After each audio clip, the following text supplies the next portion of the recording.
Coming up, filmmaker Tiffany Shlain joins Amber and me to talk about her new film, Connected, and how we all deal with the tech tools we all have at our disposal these days. Plus, the Dalai Lama has taken Google Plus by storm. And if you're into competition mixed with little silliness, you're probably going to like a site called RecordSetter.com. All that, and the Napster boys are back with something called Airtime. Is it going to be another hit? Another court battle? That's all next on The Social Hour. Netcasts you love. From people you trust. This is TWiT. Bandwidth for The Social Hour is brought to you by Cashfly at CACHEFLY.com. This is The Social Hour with Sarah Lane and Amber MacArthur, episode 29, recorded Monday, October 10th, 2011. This episode of The Social Hour is brought to you by Netflix. Watch thousands of TV episodes and movies on your PC, Mac, iPad, iPhone, or TV instantly. All streamed directly to you, saving you time, money, and hassle. For your free 30-day trial, go to netflix.com/twit. And by Squarespace.com, the fast and easy way to create a high-quality website or blog. For a free trial and 20% off your new account for 6 months, go to squarespace.com and use the offer code SOCIALHOUR10. Hello, everybody, and welcome to another episode of The Social Hour from TWiT headquarters in Petaluma, California. I'm Sarah Lane. And I'm Amber MacArthur from Toronto, Ontario, Canada, on a beautiful Thanksgiving Day weekend. Well, it's Monday now when we're recording, but it's been a bright and sunny October so far, Sarah. So many happy Canadians listening in, I'm sure. So is today actually Thanksgiving Day, but most people celebrate it the weekend before? Is that right? Yeah, most people celebrate the day before. So yes, today is Thanksgiving Monday, and most people will have probably already had dinner maybe on the Sunday night, but many people will still have dinner this afternoon. I prefer to get the eating over with and then have a day to recuperate because, it's just too much food, Sarah, similar to Thanksgiving in the U.S. Just a whole lot of... I can't wait. I can't wait. In fact, I'm sort of jealous. It's like you guys have already had Thanksgiving. It's awesome. I know. You know what? It was the best thing when I lived in the States because I would oftentimes come home for Thanksgiving in Canada, and then I would get another Thanksgiving and then Christmas. It was great, Sarah. It was good living, but that's okay. One's enough for me. I don't need to see a turkey for a while. I hear you. Yeah, I don't even eat turkey, but I love all the rest of it. Like I could OD on stuffing for like 4 days, and then and then you never want it again until the next year. Well, our guest this week is really quite an ambitious woman, actually. Tiffany Shlain. If you're not familiar with her, she's the founder of the Webby Awards. She's a filmmaker. Her latest film, which is called Connected, I actually had the opportunity to see in a screening that came through San Francisco recently, and it's all about the way that we as humans connect with each other, whether it's technologically or face-to-face and everything in between. And while we're waiting to get Tiffany on the line here, I thought we'd play a few minutes from the Connected trailer. So I'm at lunch with this really good friend of mine, and we are having a fantastic time. I haven't seen her in years. We're laughing, drinking, talking, but I'm still getting this urge to check my email. And I was like, Tiffany, stay focused. You traveled all the way across the United States to see her. Stay focused. But eventually it was like, it overtook me. And then I faked needing to go to the bathroom. So I excused myself, grab my phone, go into the bathroom stall, kind of hiding, texting, emailing, thinking, what if I become? I can't be the only one sneaking to the bathroom to check my email.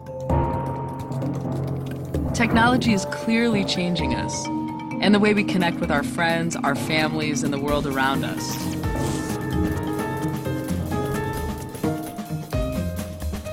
So I set out to make a film about what it means to be connected in the 21st century. Things are changing. There's so much more to think about. And that pace of change is only accelerating. How much faster can it go before we can't keep up? This was the kind of question I was exploring in this film. And then I had this year that turned my world upside down. And forced me to rethink everything I thought I understood about the ways we're connected.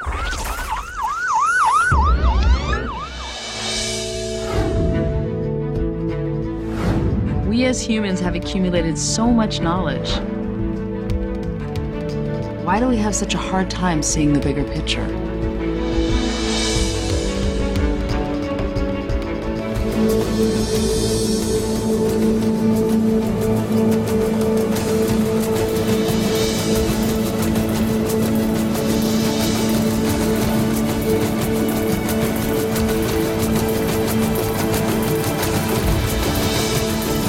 For centuries, we've been declaring independence, and perhaps it's time to finally declare our interdependence.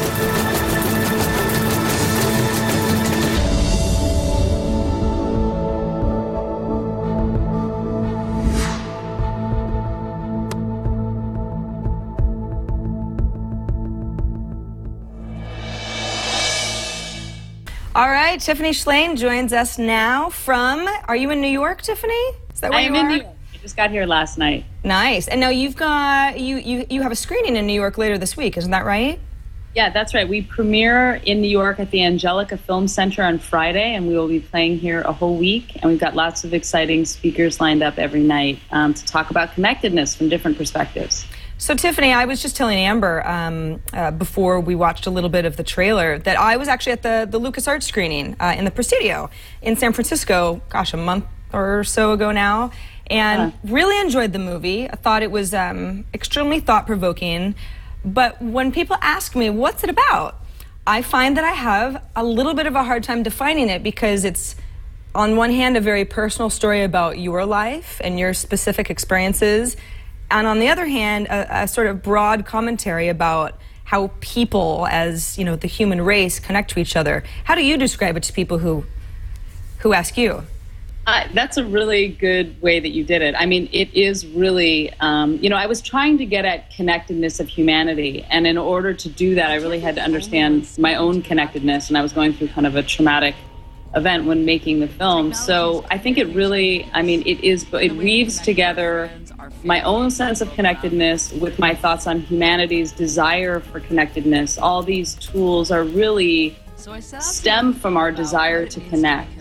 So what's our first connection is with our parents and our family, and that extends outwards. So it really, that's why we called it an autoblogography about love, death, and technology, because it's autobiographical, it's also about technology, and it's about humanity. I haven't had a chance to see the film yet. I have watched the trailer a number of times, and I'm a huge fan of yours and all the work that you've done over the past few years. I'm curious why you decided that a documentary was the right platform to talk about this and not maybe a series of web videos or maybe a series of blog entries. Why did you choose a film as the format? You know, I was a filmmaker before I started the Webby Awards, and this is my 8th movie, and so I've made a lot of films. And actually, I view it as all of the things you said. You know, we have the 80-minute film. We have a very active Facebook page called Connected the Film, where everyone's talking about the ideas in the film. I've written a whole bunch of blog posts about the movie, and we've been releasing little excerpts that are in the movie. So to me, it's one central idea and a conversation I'm trying to get started, which is connectedness in the 21st century. And I have the film, I have a discussion kit, we have a mobile phone app coming out. We have all these other ways to kind of interact with this idea. So I just want to engage people in the topic and have all these different ways to do it. When we were showing we've got a live chat room because we tape the show live, obviously, and when you were describing your story of hanging out with your friend and wanting to check your email and not being able to help yourself and feeling sort of ashamed about that, people in the chat room were saying, "Oh man, yeah, me too." So what is the solution for people like us who we've all got this problem? It's this pervasive issue. What's the next step? I mean, we are all connected, right? Yeah, I mean, I think there's so many powerful and amazing aspects of all these ways to be connected. There's no doubt. I am a huge proponent, advocate, junkie to all these tools. But I also found, especially after making the film and having someone close to me die and thinking about time and the value of also being connected in live and without all these tools interrupting. So since I made the film, every week my family and I take a complete day where we unplug. We call it our technology Shabbats. And it's been pretty profound for me. So it's every week for 24 hours, sundown Friday night, sundown Saturday night. I completely unplug, and it's really been wonderful. People are also nervous, like, oh, I couldn't do that. Well, the good news is you can. And it's actually pretty great to be with your own thoughts and not be able to act on every thought for a day. You know, I garden, I hang out with my family, read, write in my journal.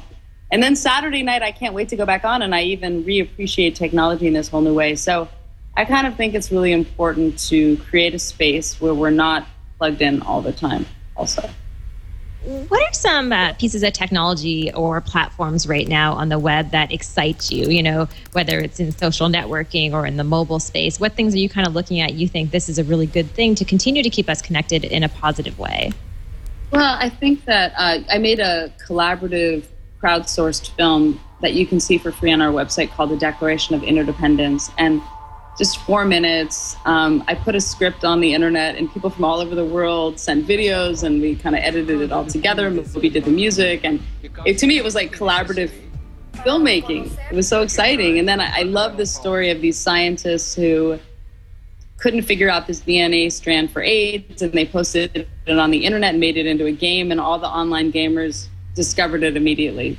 And lastly, my husband, who's a professor at UC Berkeley, is working on collaborative tools for social media to help people kind of brainstorm and the best ideas to come to the top, called hybrid wisdom.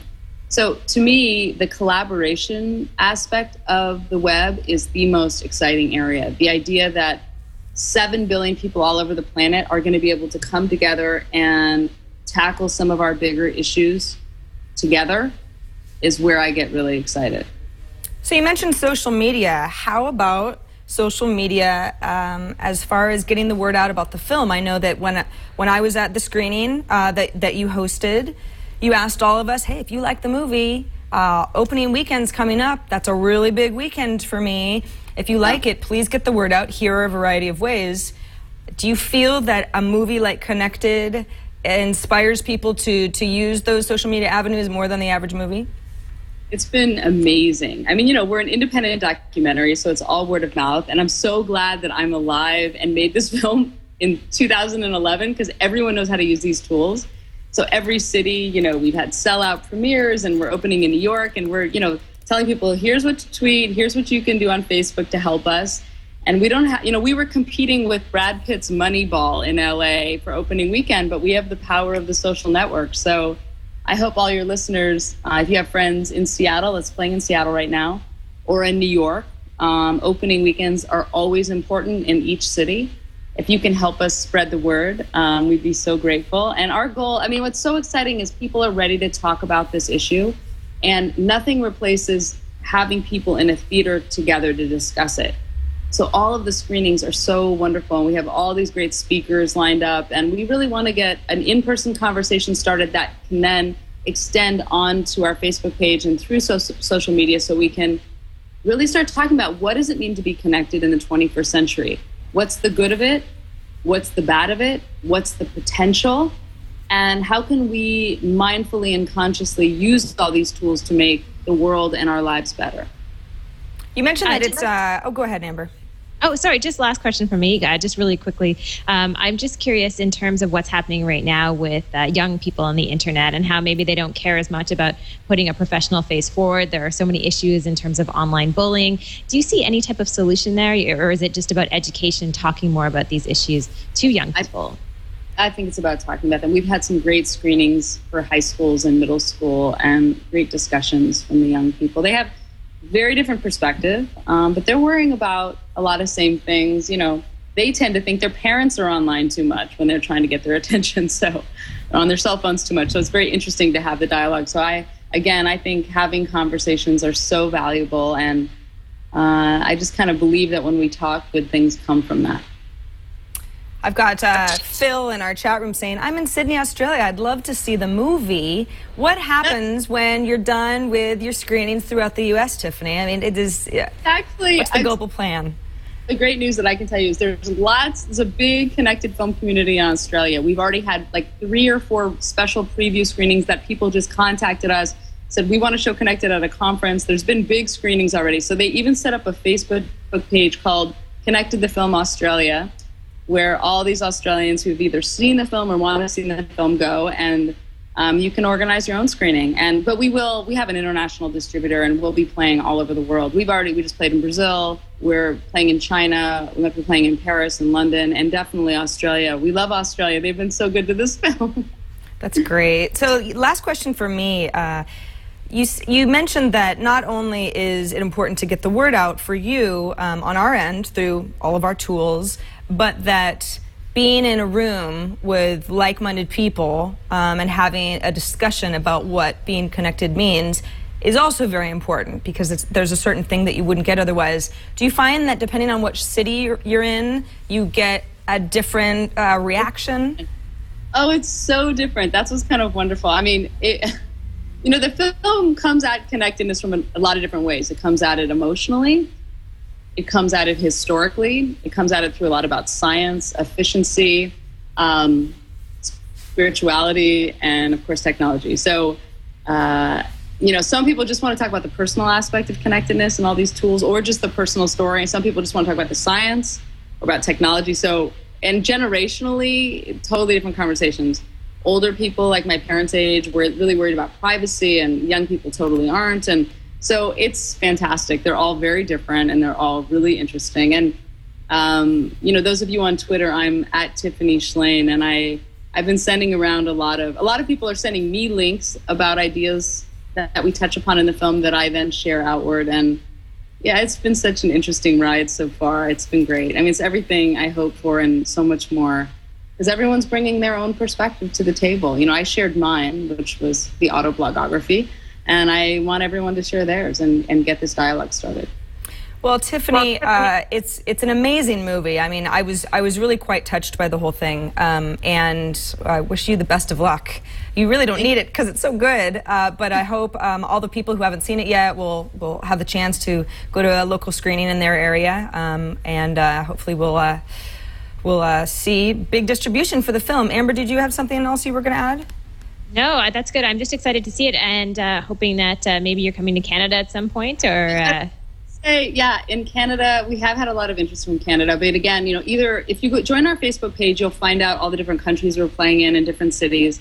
And for some reason, if your city isn't on the list, you can absolutely organize a screening. And that's the great thing about modern technology, is it's very easy to license the film from us and just have your own screening with your community. So we really encourage that also. So, and then next year we will be doing a big global simulcast online. But until then, lots of different ways you can experience the film.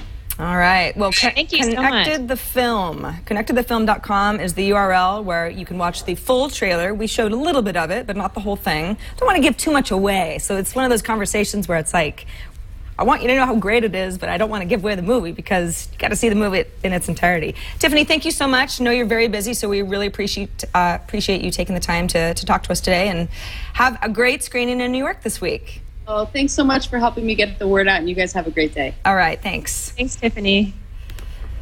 I can't wait to see it, Sarah. It looks awesome, and I love the trailer. It's really well done. I was being really honest with Tiffany when I said I have a hard time explaining it. I had gone to the screening with a few of my friends. Someone I knew somebody who could get me in. I said, yeah, that sounds like a good screening. I actually know Tiffany back from her Webby Awards days. Not that well, but I was like, I know her well enough to think that she would put together something really nice.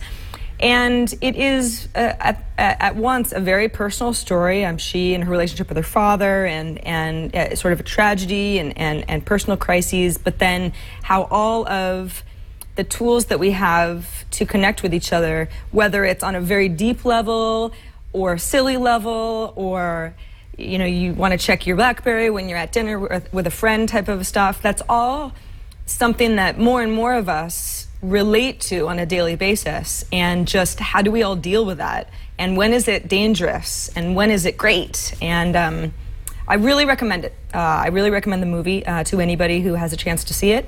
I think you'll like it. It's well done. A very ambitious effort indeed. Cool. Yeah, and you know what? I totally...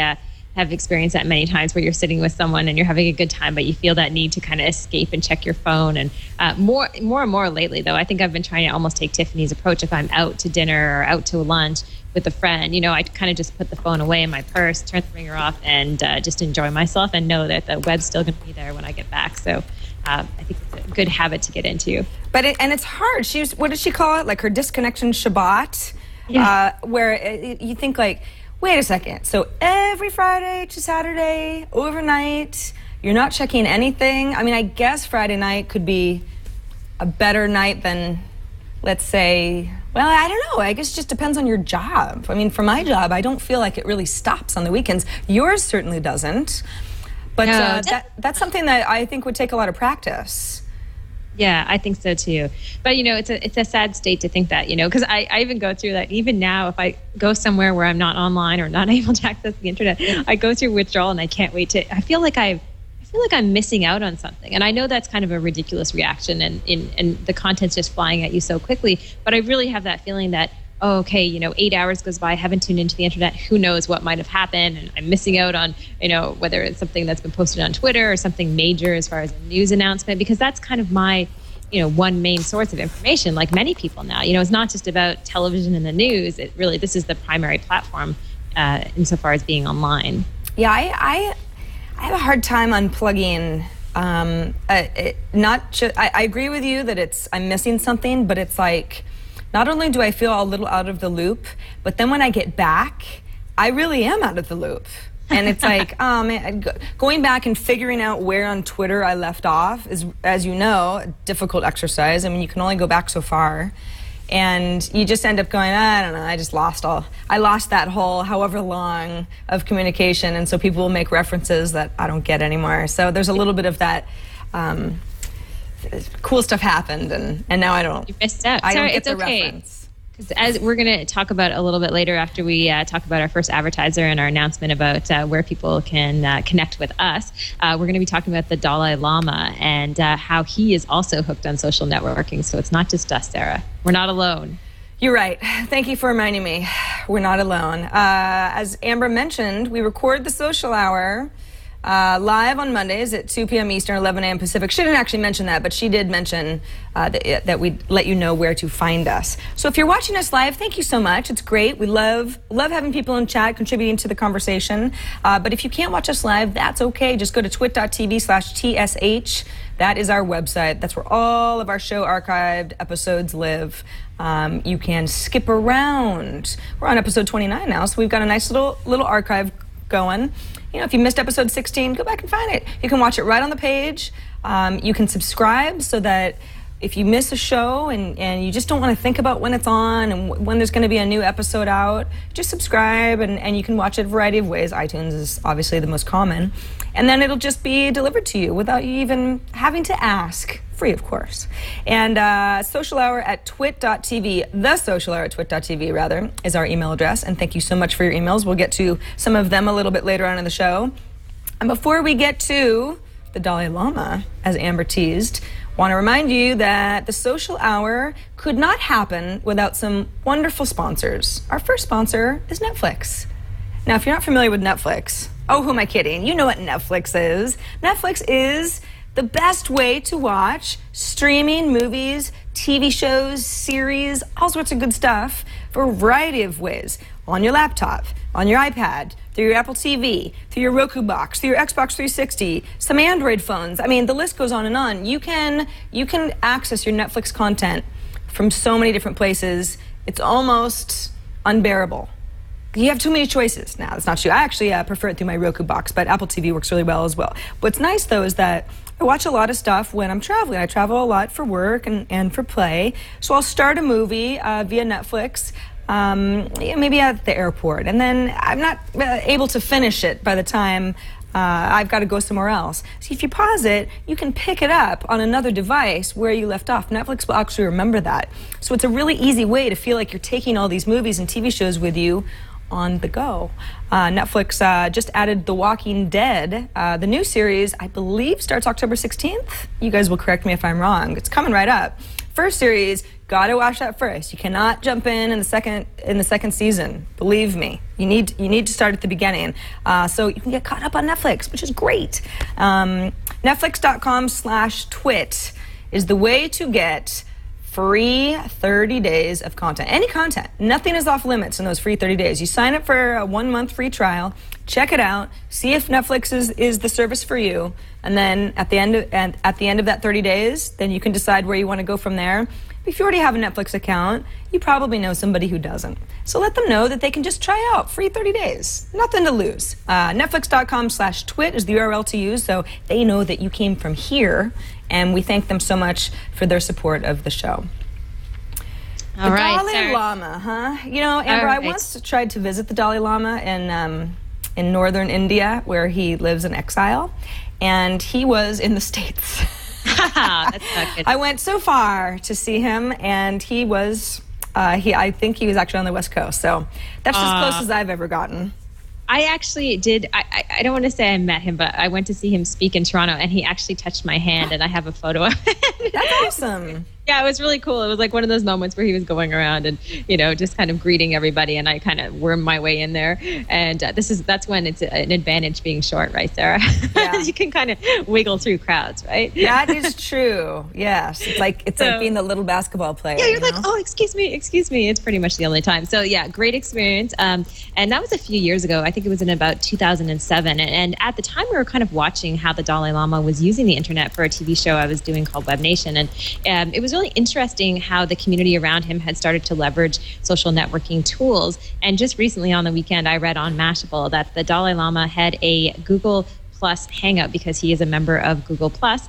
He did a hangout on Saturday with Desmond Tutu, and this was part of a series in Cape Town, South Africa, and the two of them got together and did this live broadcast on Google Plus, and I guess they did something called an on-air hangout, so there was no limit to the number of people who could watch. Very interesting to see the spiritual leader of Tibet using technology like this, and just goes to show you the power of Google and Google Plus as one of the newest and latest fads in social networking. So if we go back to that video, so the Dalai Lama is, okay, so yeah, it's like a regular old hangout. He talks and the camera switches to him. That's awesome. It's really cool. Yep. I don't know where he's hanging out, but I love it already. I actually don't know where the Dalai Lama was when he actually did the hangout. So, I mean, that's the power of the technology, is that people can just be anywhere doing it. So I thought it was interesting. You know, I can't stop thinking more and more about Google Plus and how brands, individuals, spiritual leaders, how people will start taking advantage of that network even more. I was looking at my own community on Google Plus, Sarah, and I'm thinking, I'm already in 70,000 people's circles. Right. Now, it took me 4 years to get to not even quite that many followers on Twitter. And it just amazes me. You know, Google Plus has only been around for a couple of months. So again, just kind of the power of Google. And I think we underestimate the potential of that social network a little bit. I totally agree. I am somewhat perplexed by how many circles I'm in on Google Plus. It is twice as many.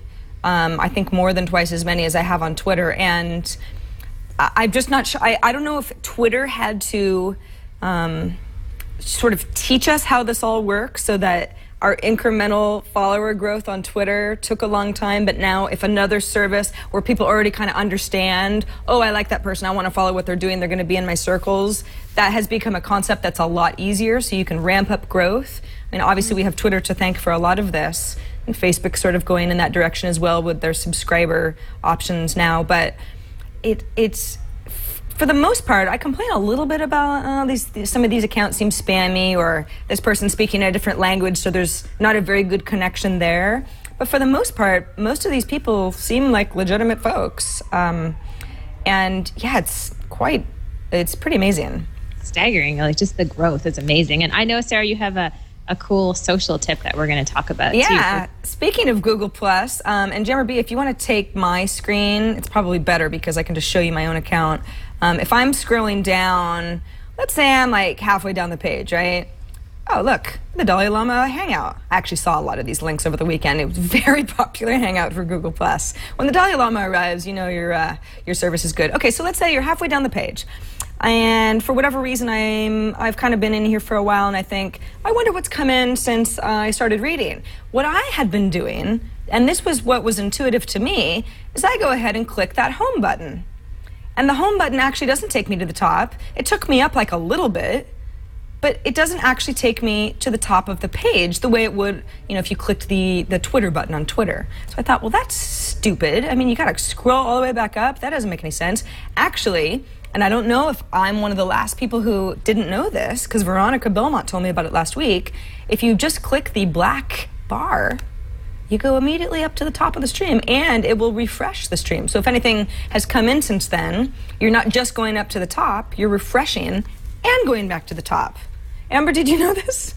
I did not know this, and any tips Thank like goodness. this? Welcome. Because I felt stupid. No, it's okay, Sarah. Don't feel stupid. We can't know everything.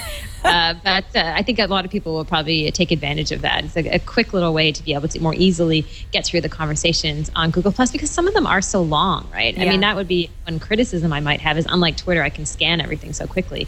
I just cannot do that within the Google+ environment, unfortunately. Yeah, I also have the issue that, some of the threads, they're collapsed by default, something that had, 150 comments. But once you open them up, you've got to be up at the top of the comments area or the very bottom in order to collapse them again. And I've been kind of public about griping about that. So let me expand a Robert Scoble post. So we got 51 comments, you start reading them, and it's like, And I said, we really need just a better way to get past all this stuff. And someone said, are you not familiar with the letter J? Because if you press the letter J, you just go right to the next entry. Jeez, I went, Sarah. No, but that's awesome. That's exactly what I want.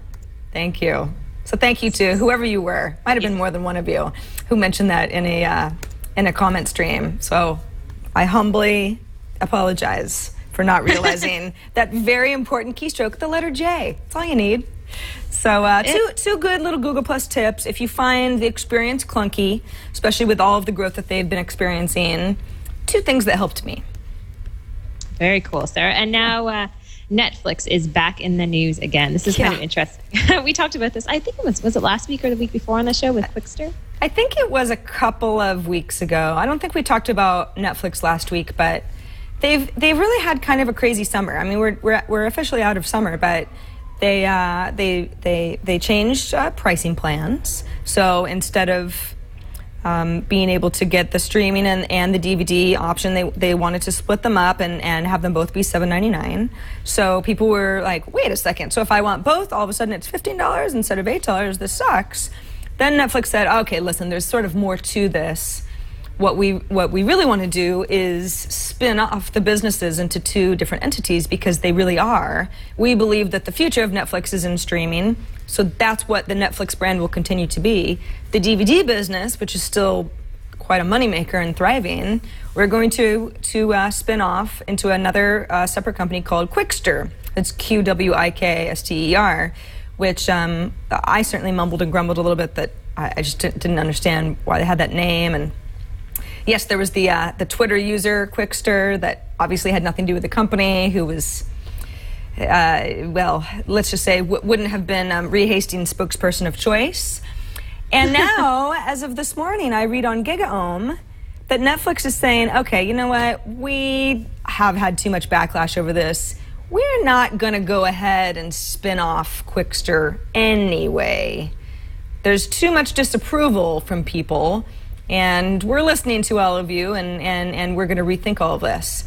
Now, Amber, I don't know. I really always appreciate when companies are transparent and say, we messed up. We thought that we were doing the right thing, but now that we see we should have done things differently, we're sorry, and now here's what's going on. But they've already done that. And they were really transparent about what their plans were for the future of Netflix. And I wonder, I mean, is it just a matter of if enough people complain, then you can change anything? Yeah, I know. It's like companies can't win, you know. Yeah. It's interesting because it's like we complain and complain, and then we get frustrated because they don't do anything, and then when they do something, we get frustrated at that them because they did something and they haven't been consistent. And so it's like they can't win in this whole new world of transparency. I guess it's a great thing from a company's perspective for Netflix to have figured out that this just didn't make any sense for them. I just think it's kind of embarrassing and maybe, tarnishes their reputation slightly as far as people feeling confidence maybe. And but at the end of the day, I mean, their services are fantastic and they're not, I don't think they're going to lose a huge audience. And I think they'll be smarter maybe next time when they try to roll out something like this. Right. Yeah, I think that they're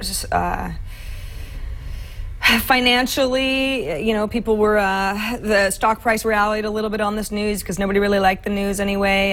And so you figure, hey, Netflix they're a company, they're in this to yes, build a thriving business, but obviously to make money, and they have to do what's best for that part of the company.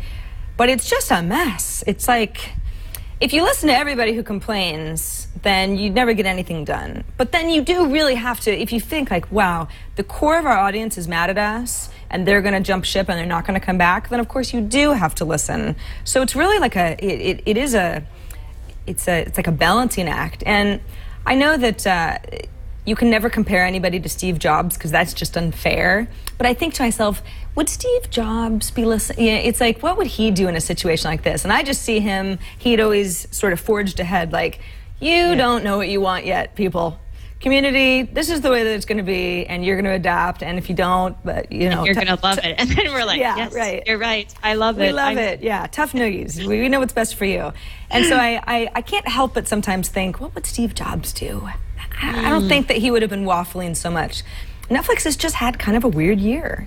Yeah, no, it's kind of weird. But I guess they realize because they could potentially lose so much money with a situation like this and, with launching something that, people were just kind of confused about, I think in the first place, maybe they avoided what could have been a terrible move in the wrong direction. So it could be a good thing for them, even though they had egg on their face for a little bit. But that could go away, Sarah, just like we said before. I mean, the news on the internet's moving so quickly. Are we going to remember about Netflix next week and Quickster? There'll be something else that will replace it so fast that it could be a distant memory. Yeah, I think price hikes, nobody likes price hikes, but it's the sort of thing that they happen, and in many cases, it's not even something that you remember, like, oh yeah, remember when I only paid $7.99, that kind of thing.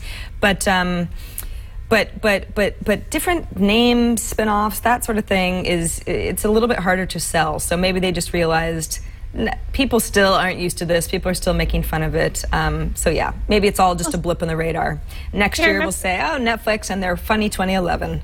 Exactly. Remember when the iPad came out? I mean, we all complained about the iPad. I remember the announcement that it was going to be called the iPad, and that was the most ridiculous name in the world. Why would you ever call something the iPad? There were so many feminine hygiene jokes that I could not keep up. It's true. It was really endless, right? And now I would look at the iPad as one of the most revolutionary devices in our time, and definitely one of the best products that came out of Apple under Steve Jobs' reign. So I think it's amazing how you get used to things pretty quickly. Very true. Something I'm not sure that I'll ever get used to, but it is still intriguing, is our weekly spotlight. This is a service called RecordSetter. And I think they used to have like an international council of record, something a little bit more like Guinness Book of World Records. But it's recordsetter.com. And Jeremy, you can take my screen again because I can just show you what's up here. The idea behind RecordSetter is, okay, well maybe there's a guy who can, lift the most weight in the world, or the woman who can run the fastest, or, that sort of Olympic sport stuff. But what about the longest distance traveled doing the worm in 10 seconds? That's a very specific record. But this guy seems to be able to claim, until somebody proves him wrong, he holds the record. So the idea is that you kind of come up with these somewhat ridiculous challenges for yourself, and you go ahead and have the video evidence of yourself doing it. You submit it to RecordSetter, and then someone can challenge you. But until someone does, you're the record setter. And the idea is like, well, that's sort of silly. I mean, what is the point of all this? That was my first reaction. But I feel like, sometimes just doing something to be able to do it is just kind of fun, and especially if it, inspires somebody else to join in, and there's a little bit of a friendly competition thing. If we go back to the video, he's now going to be doing the worm. Wow, Sarah. Yeah. This is why I love the internet. You know, you have everything from people fighting against corporate greed as far as Occupy Wall Street to the most consecutive letters burped, one of the featured videos on the homepage of RecordSetter.com. Yes, by a very lovely woman. Yeah, there's something for everyone here. I think this is kind of I have to say, I think it's kind of a neat site. You know, it's a fun idea. I'm sure lots of people, at least they're going there with a purpose, you know, to break a record. They're not just going there to kind of, I've seen some sites that have launched recently, little short video clip sites where it's all just about, you know, someone kind of talking, who knows what they're talking about, but basically talking about nonsense for a while. At least there's an actual goal on RecordSetter. Yeah, there's a video that looks like some kids maybe at a school decided to participate on. Most people on a picnic table at once. I mean, can you beat it? Well, I don't know. It's possible. Once you go on RecordSetter and show them up. I like this idea. I think it is what it is, but it's kind of fun. They actually just raised a bunch of money, so somebody thinks that not only is it like a cute idea, but it's actually something that that can make people some money. I also browsed around a little bit on their site, and it turns out that they've actually done a lot of live events. They've been on Jimmy Fallon. At least representatives from the company have been on Jimmy Fallon a couple times. You know, but they'll have, I think it was like the girl from Wedding Crashers, the redhead. I forget the actress's name, but she was balancing a bunch of pancakes on both hands, and so that was a record that was being set. They've been to Burning Man. They've been to a variety of like music festivals, that sort of thing. So I don't know. I had a good time watching some of these videos. Some more than others. But there are so many ways to be social. Now you can compete doing hysterically embarrassing things on the internet and compete with others around the world. But you know what, Sarah? Imagine the opportunities for brands with RecordSetter. You know, if you make Oreo cookies or I don't know whatever product it might be, but imagine, you know, people saying, I just ate 1,000 Oreo cookies within 5 minutes, or I have 1,000 pairs of Reebok sneakers, whatever it might be. I could see some interesting things happening there with big companies, and then figuring a way to kind of, you know, build up their most loyal fans, even if it will be strange. Like the Diet Coke and Mentos guys, remember them? Yes. Now, somebody in our chat room is saying that Leo's crowd surfing video is on here. Oh. Let me search for crowd surfing South by Southwest. I love Leo. Maybe it'll come up. Leo's already in the RecordSetter. Isn't that great? Most blow-up dolls crowd surfing at once. No, that's not the one I was looking for. Fastest time to eat 3 Tim Tams while crowd surfing. That's great.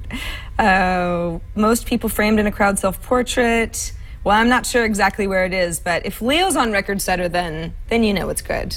Yeah, I love this. It's great. And yeah. I see it. You do? Yeah, it's most people crowd surfing during a live stream. I just searched Leo Laporte. Oh. And during the 2011 Dignation event in Austin. Well, wait a second. Wasn't it? How many people were there? Well, it says that Leo Laporte crowd surfed for 1 minute.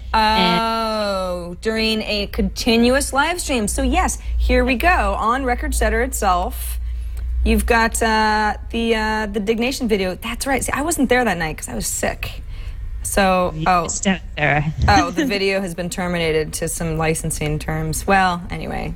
You guys all watched that, right? That was part of our live coverage from South by Southwest earlier in the year. Well, that's great. Okay, so you can find just about anything on RecordSetter, apparently. You definitely can. It's good stuff. All right, should we move to some of our emails and feedback, Amber? Yeah, let's do it. Our first one is from Kathy Grant. She sent along this article from the St. Petersburg Times.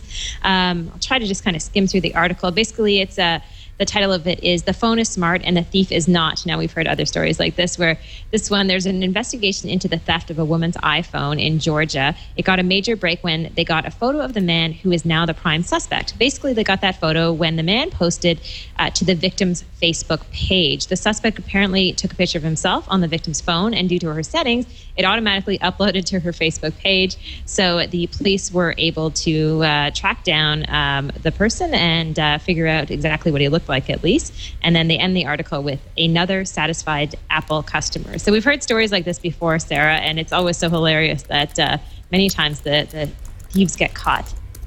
Well, but okay, so it's very true. You never underestimate what thieves might do just to out themselves. But I read this article and then I went, well, what settings? If you take a picture, I get my iPhone out here. If you take a picture with the camera app on an iPhone, there is no way, is there, to automatically have a picture taken, sent to Facebook or tweeted or anything, is there?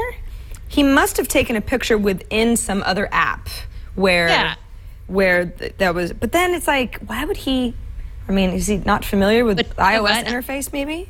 Yeah, but you know what? What if he was, he didn't realize he was signed into another app, or maybe he thought he was signed in as himself. Like, who knows? I don't really know what exactly happened, but I could see that happening. And I only say that because oftentimes I will pick up Chris's phone and I will post to Twitter or Facebook because I forget that I'm, he's signed into his account. So maybe it's just something that happened as far as signage, or like you said, a certain app that they were using and he just didn't realize it. Or maybe he was just being, cheeky, Sarah.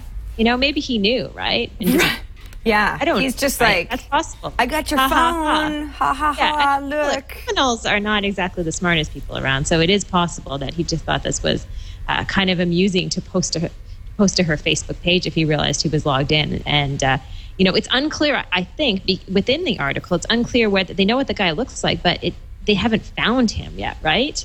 That's what it sounds like. No, that's the thing. The police are so excited because now they have a picture of this person.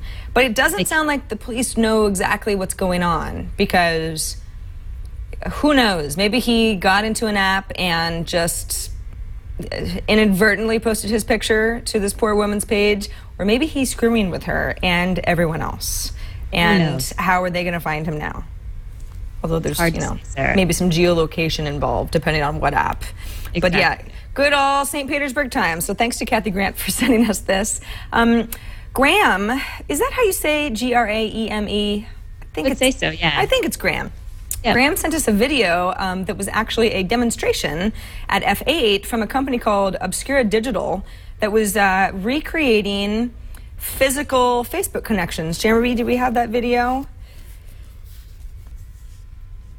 Yeah, so this is like, all right, so they're on a stage, and I assume that, I'm not sure how their information has been entered, but this is, depending on, it's like a mirror of their actual connections to each other on Facebook. And it seems like they're all connected, but I mean, we all start to find that that's the way it is, right? I mean, Amber, you and I, there are a lot of people who will friend me who are already your friend, and so it's like, well, there's my connection right there, even if it's just the one, and often it's more than that.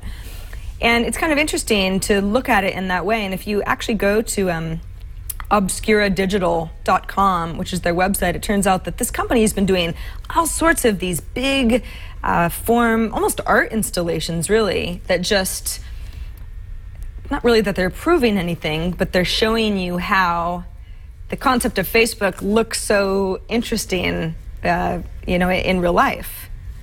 It is interesting. It reminds me exactly like what you said of an art installation. I know in Toronto, it just passed a couple of weeks ago, but we have this evening called Nuit Blanche. And the idea behind it is that people come and do all these cool art installations. And there's so much technology that is integrated into these installations.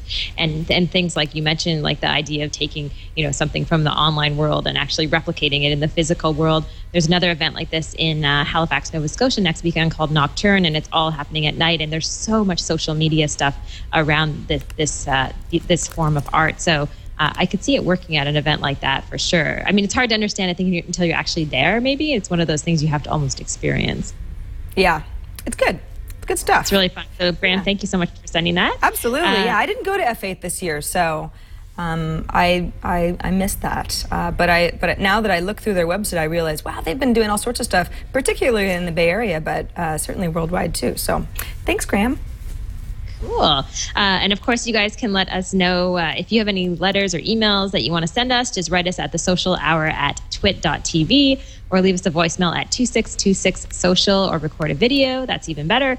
And upload it and send us a link, but keep it to about 30 seconds or less. And let us know about things that you heard about on the show, or maybe you have new examples of different things, or maybe you have Google Plus tips, because clearly Sarah and I need help. That would be a good thing. Clearly we need help.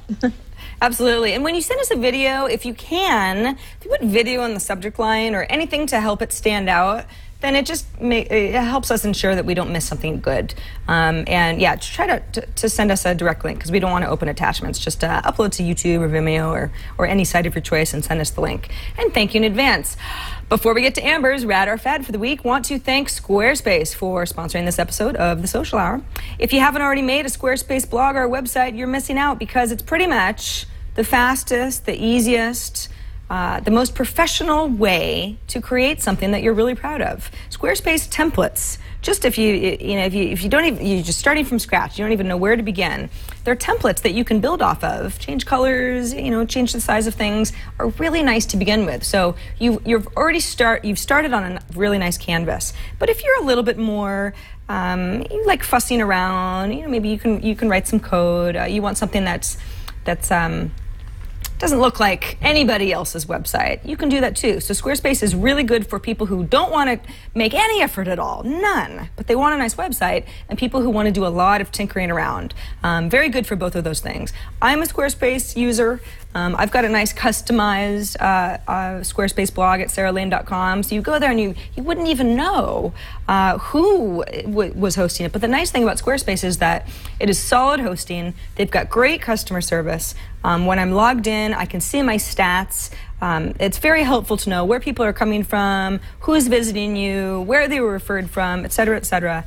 And when I get stuck on something, if I play around and I go, oh gosh, I messed something up and I'm not really sure where I am, their customer service is top notch, which is really helpful if you want to spend the time and the effort to really create a website that's nice. If you're a photographer, great, photo galleries type of a thing.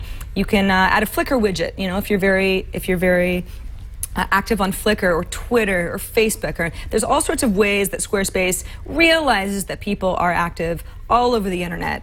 And you can make a really dynamic page that works for you. So here's the deal. If you want to try out Squarespace and you're like, well, I'm already on WordPress, or I've got a TypePad blog, or I'm just not sure, what you do is you can go ahead and import all of your information. And it's a really nice importer too. I've used it myself because I used TypePad for a long time, and that's it. I mean, it's effortless. So it's not as if you're going to lose anything or you have to start over. You're actually it's like you're moving little houses over to Squarespace. If you want to try it out, we've got a code. The code is SocialHour10. It's all one word, SocialHour10, which will get you 20% off this new account for 6 months. So go ahead and import your old blog over. Give it a facelift. And you have a nice discount as well, 20% off for 6 months. That's at squarespace.com. You just go ahead and sign up, and then it'll give you an opportunity to enter in your offer code when you sign up. You don't even need to put in your credit card information or anything like that. You can just really give it a good college try, and I guarantee you'll like it. And if you need a little bit of inspiration, if you go to squarespace.com's example page, they've got an example page right at their homepage, you can see the wide variety of websites that are being made with Squarespace every day. Really beautiful stuff. Great company, and we thank them so much for their support of this episode of iPad Today. And now... Oh, the social hour, you mean, Sarah? Oh my gosh, Amber, I'm sorry. Okay, Sarah. The social hour, not iPad Today. That is a different show. 3 days from now. It's all blending into one, Sarah. Social hour 10. That's your effort code. I do lots of different shows, and half the time I don't know where I am, so it's all good. Okay, but we have a Rad or Fad segment, which is a little bit different this time because this service actually has not launched yet. Ooh. However, I think it's worth talking about because it's been getting a lot of press. The name of the service is Airtime, and it's a new web service that's been created by Napster's co-founders, Sean Parker and Sean Fanning. They explain it almost like a Chatroulette experience. They want to kind of smash people together so that people who don't know each other can get to know each other. The interesting thing about Airtime is that they've already raised around $8 million. They have some pretty significant investors in this service, including Ashton Kutcher and Justin Bieber's agent, Scott Braun, and a few other notable people people that will help them get a lot of traction, I believe. So no word yet when this service is going to launch. And I've been trying to read a ton about it just to get a sense of, will it be interesting? Will these guys have another hit on their hands? And I'd say I'd put it more on the rad side. I think they might be able to do something with Chatroulette that one guy who created it, I believe he was from Russia, wasn't able to do because he didn't have the backing and kind of the experience to make something that was socially addictive and PG all around.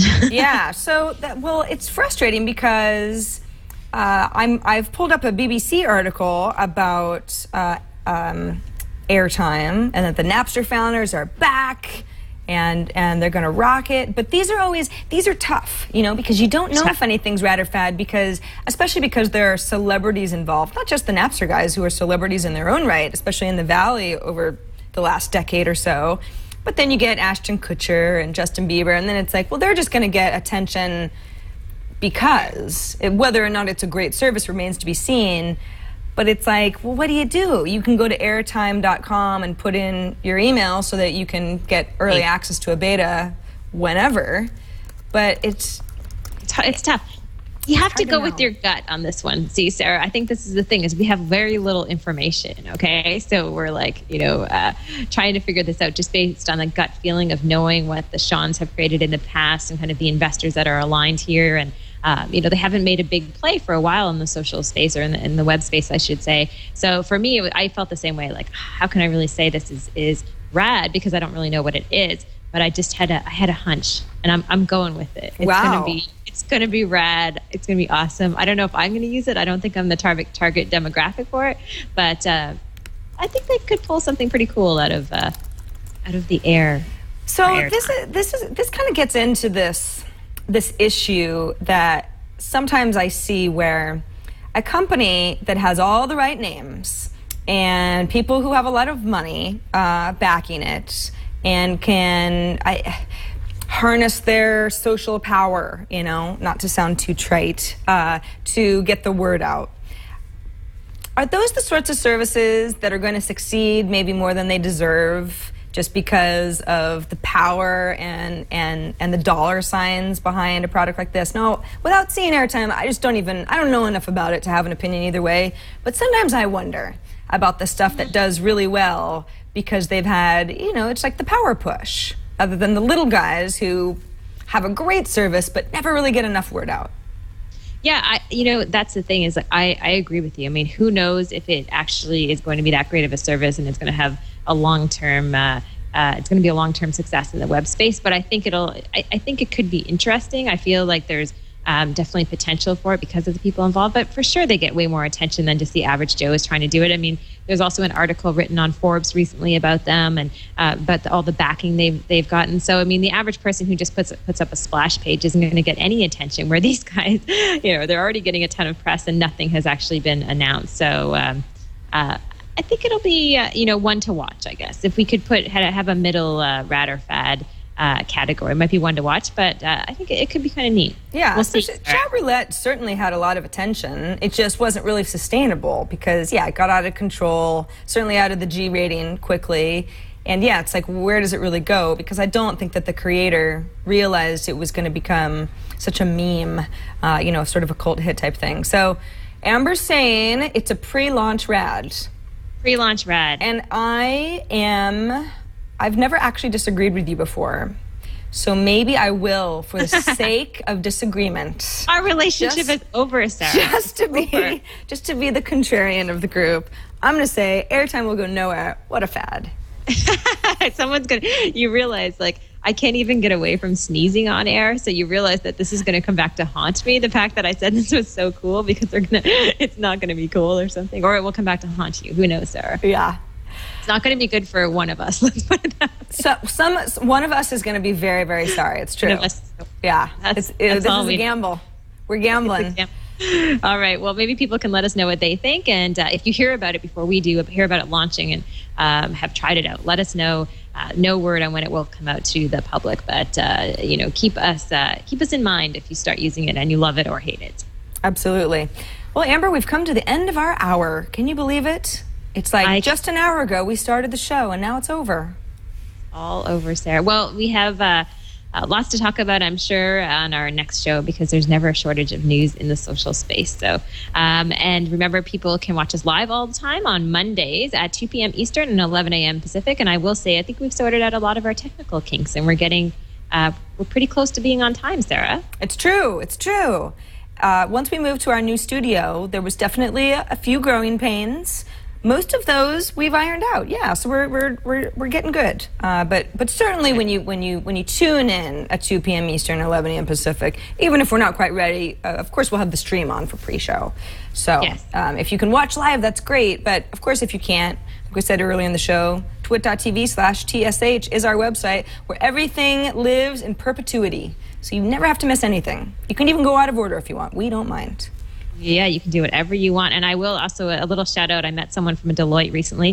His name is Richard, and he listens to the show while he's running. So we're his running partner, Sarah. I didn't even know we were exercising while sitting. Wow, that's awesome. That's great. I know. That's another thing, really is that we've got video and audio feeds. So if you like the show, but you just feel like you don't have that hour to sit and watch, there's an audio feed as well. You'll miss some of the visuals, but you definitely get the gist. So whatever you prefer, it's cool with us. Love it. Love it. And Sarah, I know we're going to go out with this video, I think. Does that work for you? Yeah, it works for me. Okay, fine. cool. This is a fun one. So I a haven't lot seen of pretty common to be doing cover songs to some of the top artists out there, and Adele is no exception. Her song "Someone Like You" has become so popular. Mashable just big song.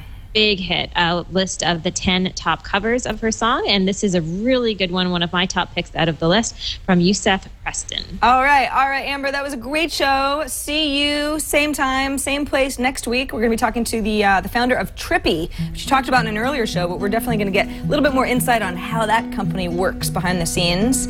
For now, have a great week, Amber. See you online. You too.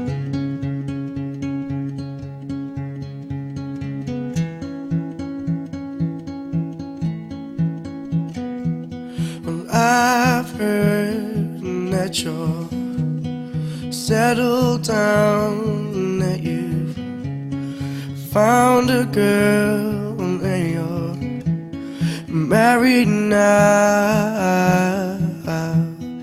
I've heard that your dreams came true. Yeah, she gave you things I couldn't give to you.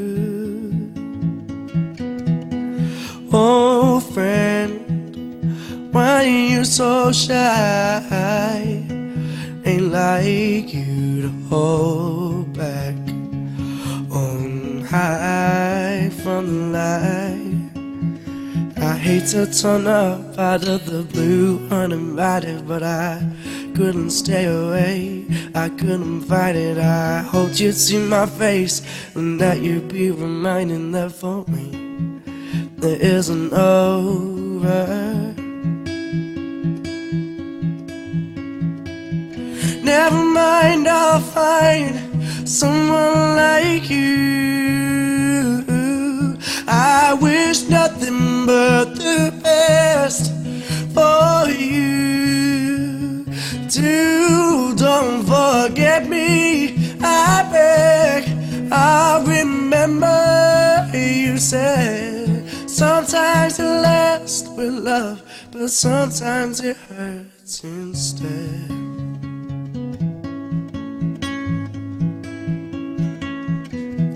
Well, you know how our time flies when it was yesterday, at the time of our lives, and we were warm and embraced through your summer haze, and by his surprise in our glory days.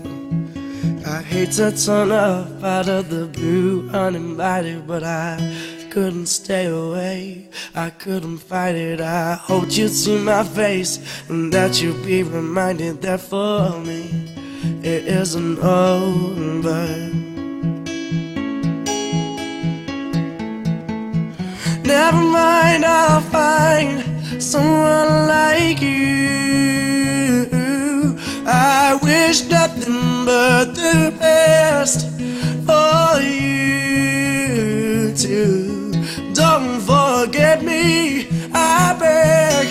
I remember you said sometimes it lasts with love, but sometimes it hurts instead.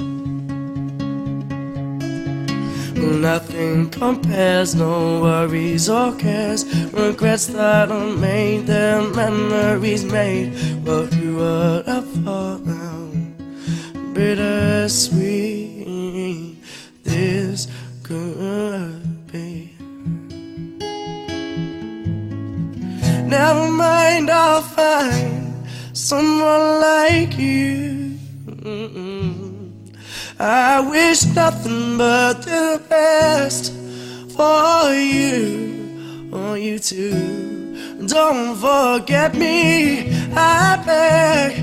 I remember you said sometimes it lasts with love, but sometimes it hurts instead. Never mind, I'll find someone like you. I wish nothing but the best for you too. Don't forget me, I beg. I remember you said sometimes it lasts with love, but sometimes it hurts instead.